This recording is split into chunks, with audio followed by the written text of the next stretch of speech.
Alright, what's going on, guys? It is your boy TKD123 here, back again here on PlayStation Source, and I got a little impressions video for you guys here on the channel. But before we get to any of that, if you enjoy the content, if you enjoy my vibe, make sure to leave a like on the video, stay subscribed to PlayStation Source to keep up with the latest and greatest in PlayStation. But the topic at hand here we're going to tackle here is giving my thoughts and impressions on this game here in early access called Arcadegeddon. So this is from IllFonic. If you're not familiar with their games, they've done Friday the 13th as well as Predator Hunting Grounds for PlayStation as well. So they've kind of been in this like second party type of dynamic with PlayStation overall. So they came out here on last week's State of Play, which we did react to, and it's up on the channel if you guys missed that State of Play. And they did announce Arcadegeddon here for early access on PS5. And so this is being described as an ever-evolving multiplayer third-person shooter that allows you to play solo or co-op with up to 3 other friends to explore multiple biomes, play mini games, find hidden chests,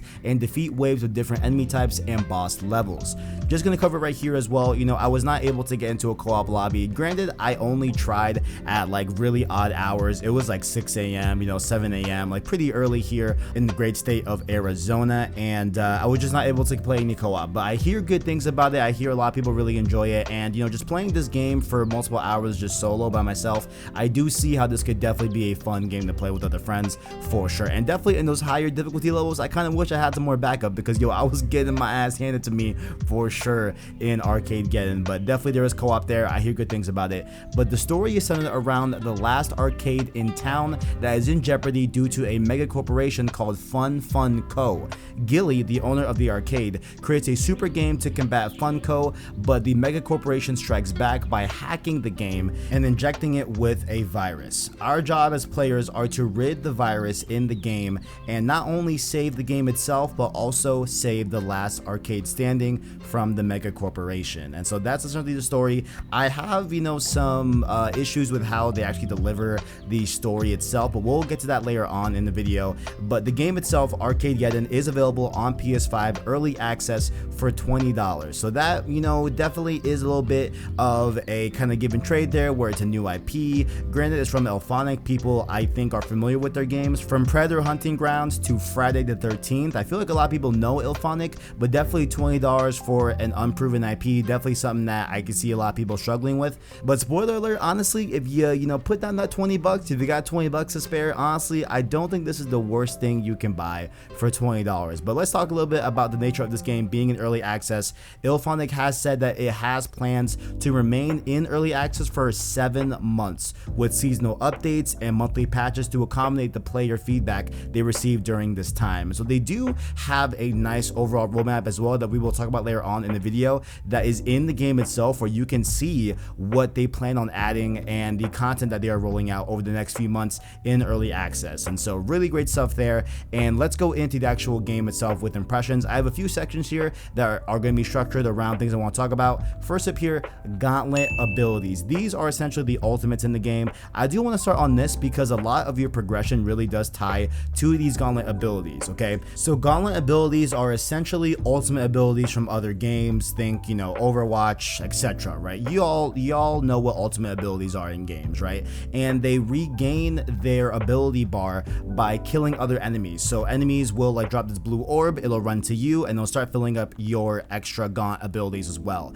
Super satisfying to use. I feel like they're really straightforward. They really make a lot of sense, and they're super powerful as well, and they can really help if you combine a certain ability with a certain enemy. You can do a lot of damage at one time with just one use of your ability, and on top of that, you can have 2 of them as well. So there's R1 and L1. You can map 2 different abilities, and it's a really great time. They regen in a way that I liked from Outriders, where they, you know, regain their ability bar super fast, and they really do become a part of your kit and a part of your arsenal, as opposed to being this like, you know, once or twice type of thing that you get with Overwatch, where you can only do an ultimate like, let's say maybe, you know, once or twice in a given match. Here you are getting them a lot faster. It's a great time. Now how you unlock them is really where the progression lies in this game, where you meet other gangs that are in the arcade, right? So you have this arcade hub space where you can go into the game itself and play different levels and everything, or you can talk to different gangs and, you know, mess around with your customized character and different stuff like that. But these gangs will have a set of challenges that you have to complete in the game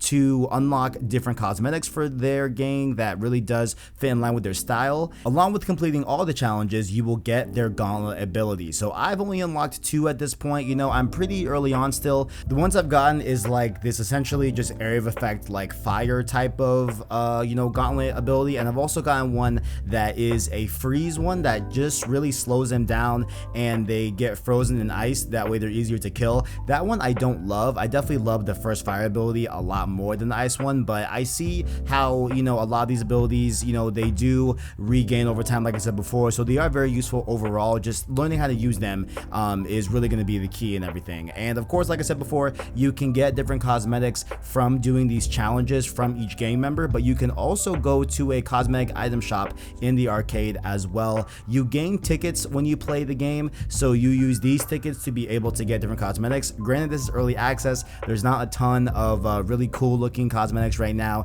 Early access, I get it, and I assume that, you know, maybe when this game goes into full launch that you're going to be able to buy tickets with real money and do that type of whole thing, I believe. But right now, as far as I'm aware, it's just tickets that you earned in game, so pretty cool stuff right there. Maybe that sticks, I don't know, maybe it sticks, but we'll have to see when the full game comes out. But let's talk about the actual levels themselves. When you're going in there, we got guns and hacks to discuss. This game has a lot of really neat and cool guns in it, from ARs and then SMGs, as you know before, to different other weapons like snipers and really odd guns like disc firing weapons and barrage rocket launchers, and, you know, different guns that fire like an area of effect orb. A lot of cool stuff in it. But what you do have always is this auto SMG that is pretty powerful and has unlimited ammo, so you'll never be in a scenario where you run out of ammo and you're screwed, right? Like, you'll always have a weapon and the game will always give you something to use, even though it might not be as flashy or fancy as the higher tier weapons later on as you go through the game itself. And so they're all really fun to use. It kind of reminds me of Ratchet and Clank in that vein, where you have a bunch of different wacky weapons that are really good overall, and the weapons also have these elemental effects as well that you can get as you get better weapons overall in the game. And so this aspect definitely harbinges back to Borderlands for me personally, where you have fire elements in this game, you have ice, you have lightning, that they can all be attached to different weapons depending on what you pick up. So super cool stuff. And the gunplay overall is super chaotic at higher difficulties, and I found it a lot of fun. You know, this game really throws enemies at you and makes you think quickly on your toes in terms of, okay, yeah, you may have some environmental things you have to avoid, like these, you know, orbs that are on tracks that can do damage to you, and you have a bunch of different enemies that if you are also like too close to them, they'll explode. There's a lot of really cool ways that they really make you mobile and make you move in this game while still having to keep up with the enemies. Super fun, super fast paced, really like it, and I think it's a very fun gunplay as well, you know what I'm saying? Now, of course, you get weapons in the game via these containers that are scattered throughout the map, but you can also get these hacks in these containers as well. So these hacks are essentially perks in previous games, and they do things like reduce your reload time, more max health, faster shield recharge rate, etc. So these are really cool, but the awesome thing about them is that if you find a duplicate hack, they are stackable. So they just, you know, increase their overall, you know, effectiveness when you have more of the same hack attached, and they multiply from that whole thing. So super cool way to, you know, have, you know, hacks be viable no matter if you've already picked one up, and they get better over time as you continue on through the game. Super cool stuff right there. And I'll give one pro tip. Yes, the guns are very important, get powerful weapons. Yes, the hacks are important, get powerful hacks, but I will say when you're in the heat of combat, right, when you have a bunch of people, a bunch of enemies going at you, the key is movement here. Get familiar with that slide mechanic, which also does a little bit of damage too, keep that in mind, but really making sure that you are understanding where the jump spots are at, where you can slide and everything is very key to your survival in Arcadegeddon, because things get very hectic in the higher difficulties. Now let's talk a little bit about the actual play space you are at. The biomes do offer diverse levels that really utilize verticality and lanes in ways that I found pretty good overall. I don't love the design of some of the levels overall. I think some of them are kind of like, you know, just windy and kind of weird and everything. Think like Overturn from Modern Warfare 3, you know what I'm saying? But I do think that they are overall pretty good. And the only major downside here is that there are only 3 biomes in early access currently right now as of this upload. So you'll see a lot of them really quickly. You'll see a lot of the same biomes because there's literally only 3 of them. However, the ability to turn up the difficulty for a challenge, get another gang's challenges to work towards your next gauntlet Gauntlet ability, and the fact that, you know, it's not like the same layout, it's just the same environment and biome aesthetic, but they do have different versions of each of the different biomes. But also the fact that they have a roadmap as well, like I said before, where the roadmap is saying that there are going to be more biomes in the future,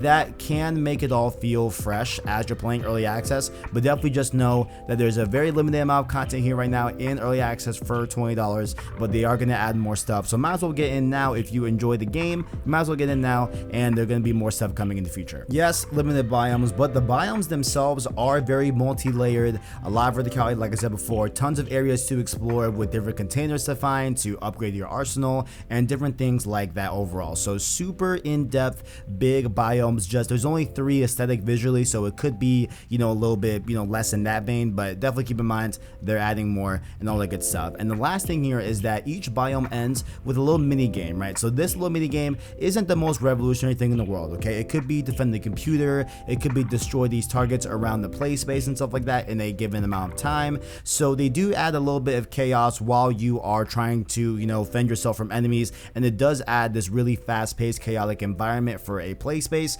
But definitely they aren't the most revolutionary mini games that you'll be able to experience in Arcadegeddon or any other game as well. But also you do have the opportunity to stumble upon these boss fights that are really dope. They are really cool. I fought this big giant spider mech thing the other night, and that was a really fun boss fight. Pretty difficult, but I got through it, you know what I'm saying? But overall, really cool boss fights, I will say, in the game so far. And probably the most hype thing about this game that I have not brought up, I literally had to strangle myself to wait to talk about this: the music fucking slaps in this game. Okay, I'm sorry for cursing, but the shit hits. Okay, there's bangers. It's EDM type of music right here. You got the bass, you got the fat beats. It's fire. I love the music. 10 out of 10 stuff. They talk about it on the blog. They got some artists to do some specific songs for this game. It's great music. 10 out of 10. Chef's kiss. Beautiful stuff. So going into the overall thoughts about Arcadegeddon and some of my critiques about this game overall,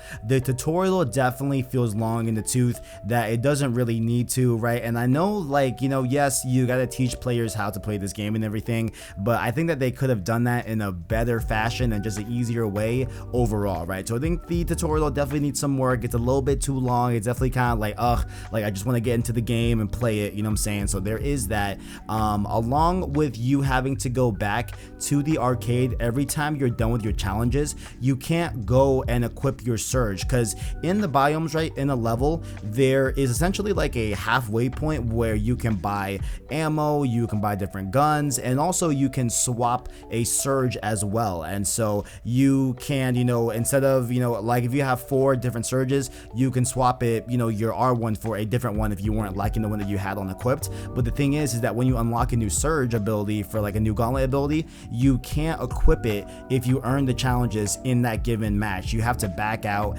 go to the gang, you have to unlock it, you know what I'm saying? Like it's a little bit too long in tooth. I wish that there was a better way for you to access the unlockable gauntlets as you are playing through, because some of these runs can last, you know, upwards of an hour, 2 hours, etc. So definitely not the best way to get a new gauntlet there overall. Also, real quick, I forgot to mention also that little side in between thing, you know, in the biomes, you can also upgrade the difficulty in the next section if you want a little bit more of a challenge. And there's some challenges that are like, hey, get the difficulty 8 in 45 minutes. That's how you'll be able to do those challenges, by manually spending your points in terms of upping the difficulty at that kiosk in the halfway point of the biome, just to be clear right there as well. But the game definitely also is early access in the vein of not only its price, of its, you know, content, but also its bugs. Yes, this game is a little bit buggy, I'm not gonna lie here. It's not like it's unplayable, definitely a playable, functioning game, but there's one bug that I ran into pretty consistently,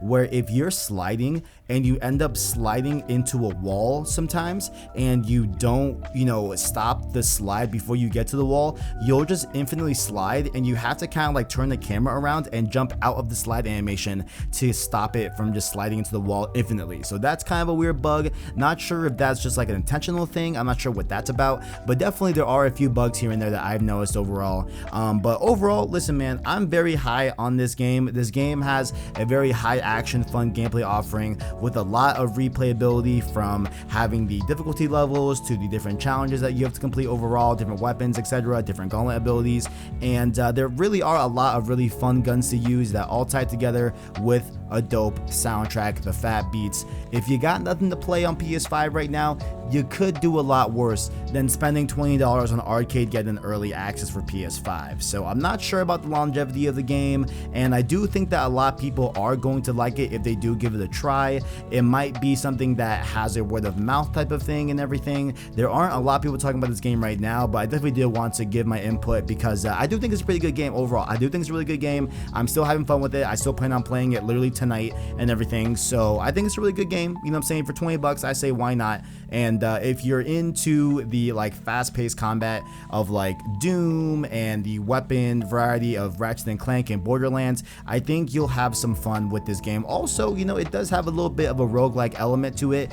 I know they haven't said that here in any of the, you know, descriptions of this game, but it does have a little bit of a roguelike element too. So if you like that roguelike element as well in there, I think you should give Arcadegeddon a try on PS5 Early Access. Ladies and gentlemen, those have been my thoughts on Arcadegeddon by IllFonic on PS5 Early Access. If you guys enjoyed, make sure to leave a like on the video and let me know down below if you're playing it. What are your thoughts about it? Are you going to jump into it? Do you like the gameplay? Do you have any questions about the game? Let me know your thoughts in those comments down below. And make sure also, while you are down there, check out that description where you can find links to our Discord, our Twitter, and an Anchor link. That way you can listen to our long form content in podcast format. Those of course being Save Slot Podcast every Sunday 10 a.m. We have a special guest coming on this week. It's not going to be the boy Iraq night. We have a special guest. Get hyped for that, you know what I'm saying? And yeah, definitely check out the other content, Metal Gear Solid 5 streams, all that great stuff. Thank you all for watching. Like the video if you enjoyed it, as well as hit subscribe to PlayStation Source to keep up with the latest and greatest in PlayStation. Thank you all for watching, and as always,